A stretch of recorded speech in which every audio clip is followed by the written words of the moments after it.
An কোথায় কখন ব্যবহার করব? খুব সিম্পল ব্যাপার, দেখে নাও।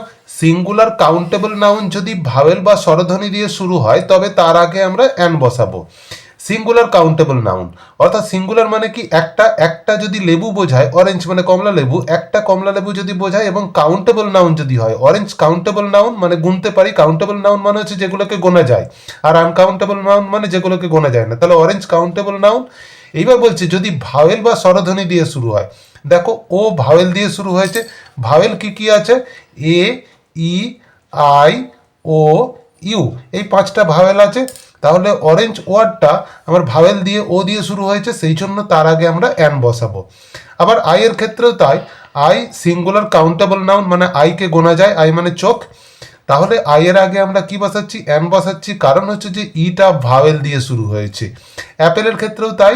অ্যাপেল কাউন্টেবল নাউন সিঙ্গুলার, অর্থাৎ কাউন্টেবল নাউন হতে হবে অবশ্যই এ বা অ্যান বসাতে গেলে।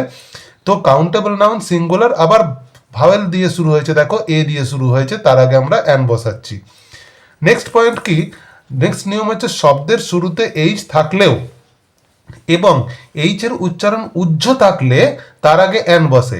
দেখো শব্দের শুরুতে এইচ থাকলেই যে আমরা অ্যান বসাবো তা নয়, এইচ এর উচ্চারণটা উজ্জ্ব থাকলে, উজ্জ্ব মানে কি এইচ এর উচ্চারণ হবে না।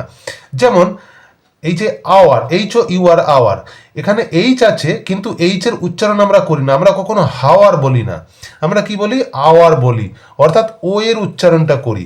ওটা ভাওয়েলের মধ্যে পড়ছে, এই যে ওটা ভাওয়েলের মধ্যে পড়ছে, তার জন্য আওয়ারের আগে অ্যান বসাবো।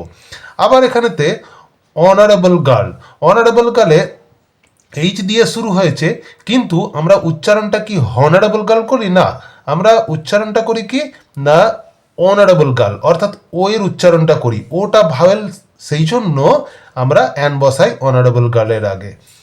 নেক্সট পয়েন্ট কি না অ্যাব্রিভিয়েশন বা সংক্ষিপ্ত নামের শুরুতে থাকা কনসোনেন্ট।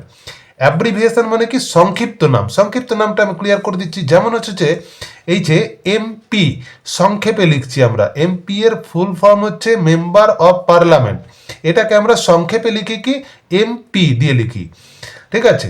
তো এখানে বলছে অ্যাব্রিভিয়েশন বা সংক্ষিপ্ত নামের শুরুতে থাকা কনসোনেন্ট অথবা কোনো কনসোনেন্ট লেটার উচ্চারণ করতে ভাওয়েল ধ্বনি থাকলে অ্যান বসে।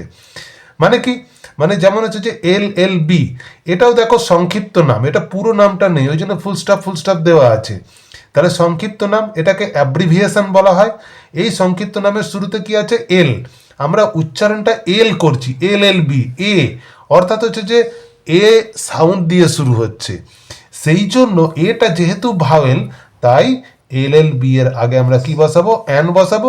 আবার এমপি, এমপি এটাও সংক্ষিপ্ত নাম, খেয়াল রাখতে হবে সংক্ষিপ্ত নামের শুরুতে, সংক্ষিপ্ত নাম কিন্তু উচ্চারণ করি আমরা কি দিয়ে? এম, অর্থাৎ এ দিয়ে উচ্চারণটা করছি, এটা হচ্ছে যে ভাওয়েল সাউন্ড, সেই জন্য এমপি এর আগে আমরা কি বসাবো? অ্যান বসাবো। এই কটা নিয়ম মানলেই প্রত্যেকটা সেন্টেন্সের ক্ষেত্রে তোমাদের অ্যান বসাতে কোনো প্রবলেম হবে না।